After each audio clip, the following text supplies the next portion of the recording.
Bien, nos encontramos entonces en nuestro 46º encuentro con Lucas 13, versículos 22 al 30.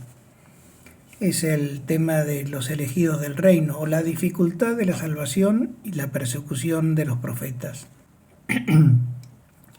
Nos habíamos preguntado cómo logramos la salvación eterna, qué debemos poner en juego, por qué aquellos fariseos se oponían a Jesús y a la predicación. ¿Qué podemos inferir del discurso acerca de la persecución de los profetas? Lucas retoma la presentación que hace de la vida pública de nuestro Señor como un gran viaje hacia Jerusalén, es decir, hacia su martirio. Su viaje es magisterial, por lo que en cada etapa no está asignada por los descansos, sino por las catequesis que hace a su paso. Y la predicación de Jesús giraría como muchas otras veces en la necesidad de pensar en la salvación del alma y las dificultades que esto conlleva. Y uno le preguntó pues si son pocos los que se salvan, cuestión que ha angustiado a muchas personas a lo largo de la historia. La pregunta sobre la salvación es fundamental, pues mira a lo más esencial de nuestra existencia. Pero la pregunta sobre el número de los que se salvan solo tiene un valor relativo y puede incluso ser ociosa o presentarse a inútiles discusiones. Y esto es lo que ocurría en tiempos de Jesús, en los que los fariseos parecían defender la salvación universal y automática de los miembros del pueblo judío, mientras que otros postulaban una visión más pesimista, como se lee en el apócrifo libro de Esdras. Solo unos pocos traerá alivio al mundo venidero, a muchísimos en cambio la fatiga. Nuestro Señor no responde directamente a la cuestión poniendo énfasis en el esfuerzo personal, pero usa una expresión: muchos pretenderán entrar y no podrán, que parece reflejar más bien a un pesimismo similar al de Esdras. ¿Cómo se entiende esto? ¿Quiere dar Jesús una indicación velada o simplemente eludir la respuesta? Sobre esto se ha discutido mucho y hay diversas opiniones, desde las más pesimistas hasta los que piensan que esas palabras buscan que no caigamos en la presunción y dejemos de esforzarnos. Esto estaría indicando en lo que añade a continuación el mismo Jesús: y vendrán de oriente y occidente, del norte y del sur, y se pondrán a la mesa del reino de Dios. La infinita misericordia de Dios, que es la razón suprema, que aunque en Dios se identifica con su justicia, siendo infinitas las dos, nos llega en toda su plenitud, mientras que la justicia divina no llega sino fuertemente disminuida y frenada. En efecto, la misericordia se devora sobre los hombres abundantemente y sin encontrar ningún tipo de obstáculo, fuera del rechazo voluntario del que es pecador. En cambio, sale al paso de la justicia de Dios el mismo Cristo crucificado, ofreciendo al Padre la compensación sobreabundante de los dolores. La misericordia corresponde a Dios en grado sumo. En segundo lugar, debemos añadir que la misma justicia de Dios, esta justicia de Dios, y para ser más justo, no es tan solo demostrar la severidad con los culpables, asimismo reconocer las intenciones buenas y premiar la virtud. Dios, al ser justo y su justicia, hacer tener en cuenta aquellas circunstancias atenuantes para nuestros actos. Dios es justo, su justicia hace tener en cuenta aquellas circunstancias que atenúan nuestras culpas. Él sabe que somos de barro, que cargamos con la herencia del pecado original, que sobrellevamos duras luchas por la virtud, que en el fondo de muchas faltas hay más bien atolondramiento, descuido, fragilidad y no tanta mala voluntad. Por eso dice el Salmo 103, no nos castiga a medida de nuestros pecados, no nos paga conforme a nuestras iniquidades. En tercer lugar, por la responsabilidad subjetiva del pecado, porque para que un pecado sea mortal hace falta un pleno conocimiento y una perfecta advertencia.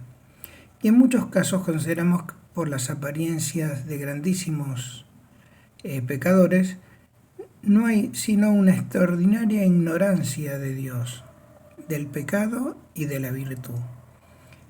En cuarto lugar, por la voluntad salvífica universal, puesto que está expresamente revelado que Dios quiere que todos los hombres se salven, y que Dios no quiere la muerte del pecador, sino que se convierta y viva.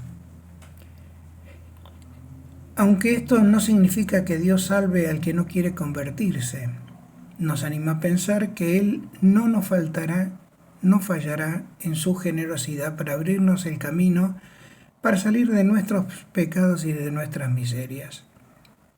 El problema de la condenación es exclusivamente nuestro. Nos condenamos a pesar de lo que quiere Dios. En quinto lugar, la sobreabundancia y redención de Jesucristo. San Pablo dice expresamente que la gracia sobreabundó y opone esta expresión a la que asigna al pecado del que dice solamente que abundó.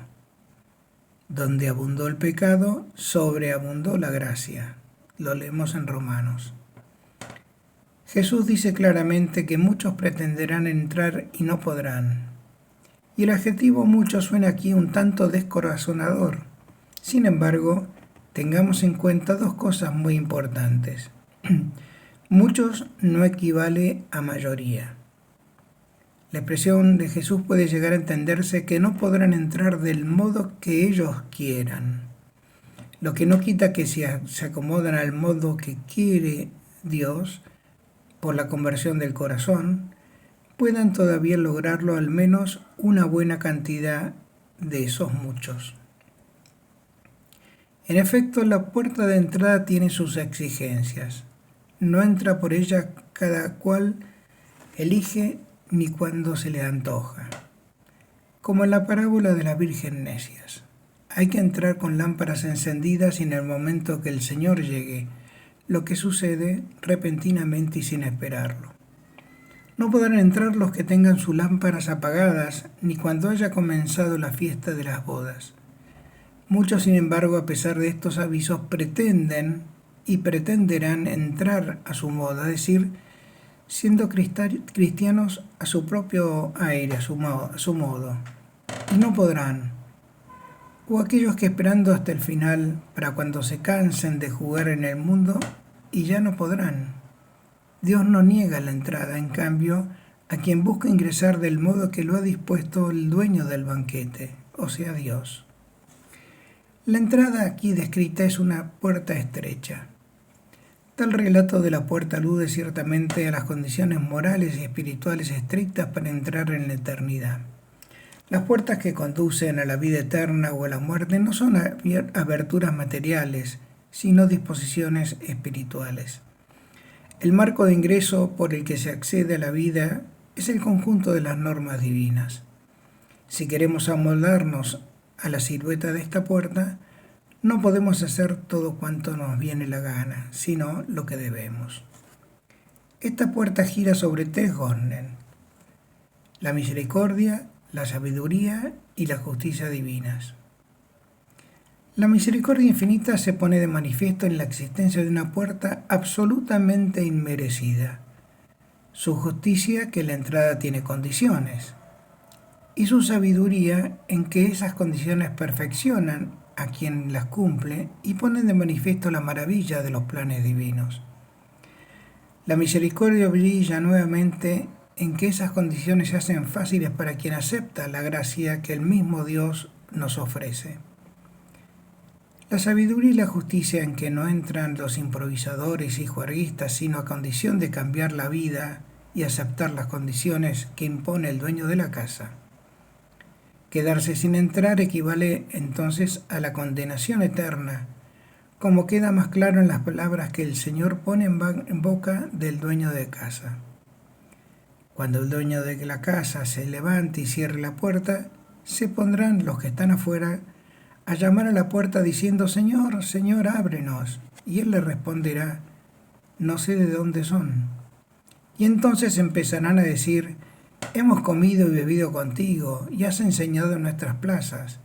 Y les volverá a decir, no sé de dónde son, lejos de mí, todos los obradores de injusticia. Allí habrá llanto y rechinar de dientes, cuando vean a Abraham, a Isaac y a Jacob y a todos los profetas del reino, mientras ustedes son echados fuera. No valdrán pues en tales momentos los antecedentes que tenga cada uno, la genealogía, su erudición, su estado presente, sino el estado presente del alma. Todo aquel que se construya con sus obras la iniquidad, elige como futuro el llanto y el rechinar de dientes. El que obra la injusticia es todo aquel que no se ajusta a la antedicha estrechez de la puerta moral que conduce a la vida eterna. De allí que Jesús enfoque la mira de su interlocutor con una expresión muy vivaz: luchen para entrar. Y esto indica claramente que no se entra a la vida eterna con brazos cruzados, ni se recibe de balde.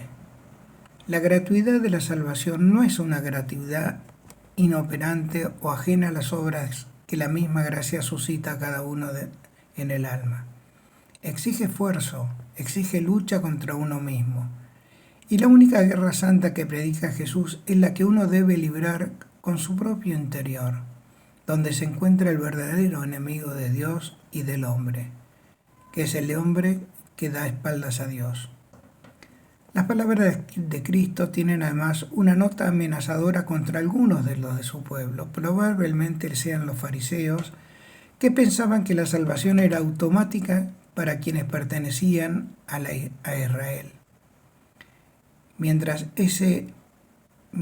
a ustedes los echan fuera, sus interlocutores lo entendían referido a ellos, que eran judíos de pura cepa.